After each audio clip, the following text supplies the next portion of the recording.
question that we constantly get is this PSP2? And the reality is when we started concepting for Vita, it was never designed to be PSP2. We always looked at it as something so much greater.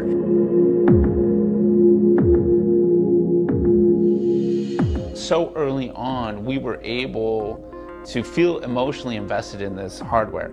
The earliest form of Vita was really interesting because in my 20-some years of game development, never had the experience of getting to work with the hardware manufacturers.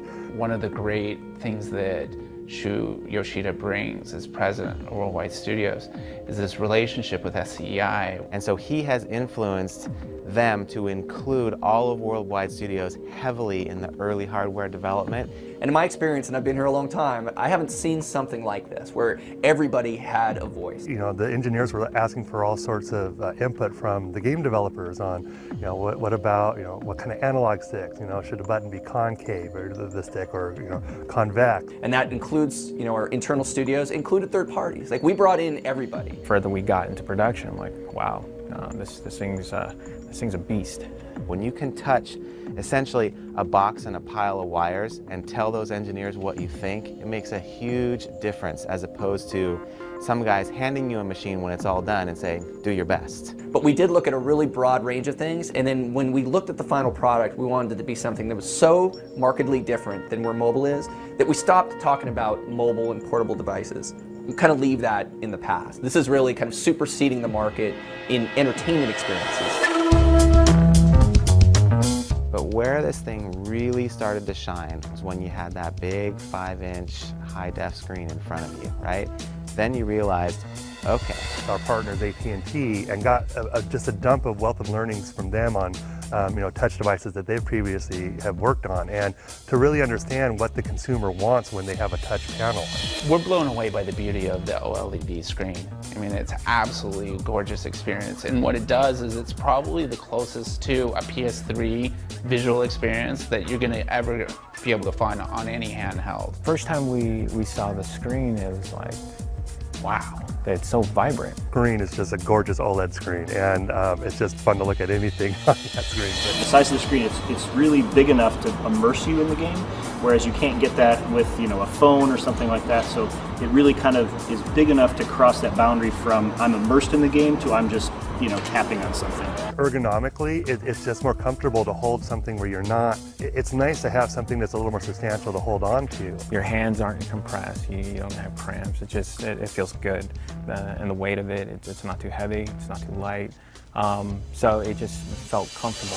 No, we're really comfortable and we really back going to the bigger screen, because when you look at the performance of Vita, you know, powerful CPU and in particular GPU, we can really push things, and to get the best out of it, you need a beautiful screen like that. No, so the developers are super excited about what they're seeing on the screen. The simple little thrill of, hey, I gotta get this guy from point A to point B, and how do I do it? Oh, there's some things I can interact with from behind my game machine, push them out towards me. The creation of all creation, being able to rise mountains with your fingertips.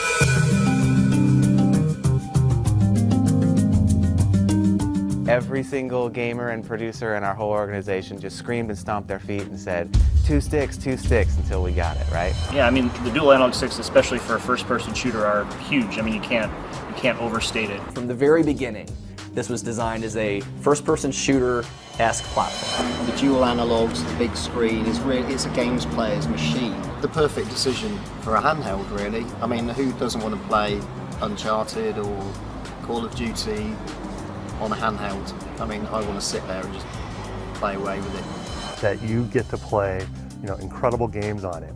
You know, dual analog sticks for a racing game, especially ours, it's almost, we don't stunt anybody's growth. And so for us, it then now becomes this great experience where there's a lot of muscle memory. You know, the desire for the traditional game buttons that, you know, make our games what they are. It hasn't really been done until Vita.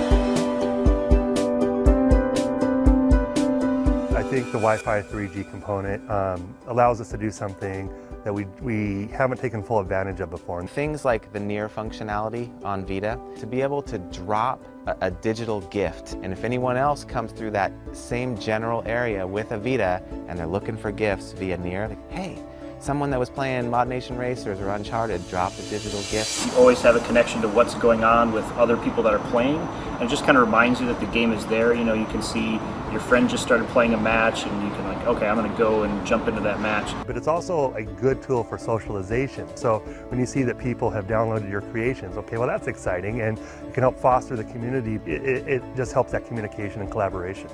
Achievements that are based on individual locations that reward you with assets that then you can share with your friends kind of in this endless cycle of goodness. We have some unannounced titles as yet that are really pushing location-based experiences. You know, really will bring through the beauty of taking your Vita out with you to play. We're fortunate at PlayStation to have such robust, kind of technologically advanced products to be able to talk. Stop, play at home, and pick up and resume on the road.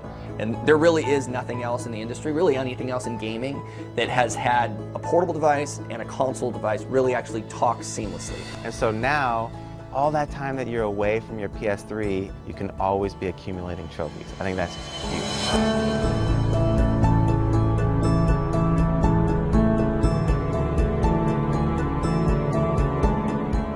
Again, the thing is so packed with so many different features, there's almost nothing that didn't make it in. You know, really, it is kind of a do-everything device. It makes all the sense in the world, and it's all about the game.